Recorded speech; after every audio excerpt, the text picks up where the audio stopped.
ଖରାଦିନେ ତରଭୁଜ ଖାଇବାକୁ ପ୍ରାୟ ସମସ୍ତେ ପସନ୍ଦ କରିଥାନ୍ତି।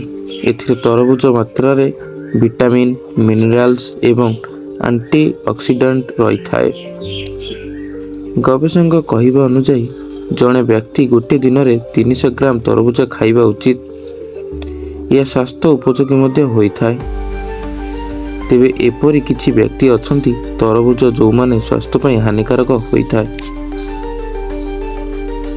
ଆସନ୍ତୁ ଜାଣିବା ଏହା ସମ୍ପର୍କରେ। ମଧୁମେହ ରୋଗୀଙ୍କ ପାଇଁ ଏଥିରେ ପ୍ରଚୁର ପରିମାଣରେ ନ୍ୟାଚୁରାଲ ସୁଗାର ରହିଥିବାରୁ ମଧୁମେହ ରୋଗୀଙ୍କ ପାଇଁ ହାନିକାରକ ହୋଇଥାଏ। ବୁକ ରୋଗୀ, ବୁକ ସମ୍ବନ୍ଧୀୟ ସମସ୍ୟା ଥିବା ବ୍ୟକ୍ତିଙ୍କୁ ତରଭୁଜ ଖାଇବା ବାରଣ କରାଯାଏ, କାରଣ ତରଭୁଜରୁ ମିଳୁଥିବା ମିନେରାଲ୍ସ ବୃକ ରୋଗୀଙ୍କ ପାଇଁ କ୍ଷତିକାରକ।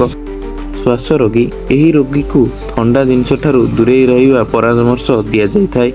ତେଣୁ ତରଭୁଜରେ ପ୍ରଚୁର ମାତ୍ରାରେ ଜଳୀୟାଂଶ ରହିଥିବାରୁ ଶ୍ୱାସ ରୋଗୀ ଏହାକୁ ଆଦୌ ଖାଇବା ଉଚିତ ନୁହେଁ।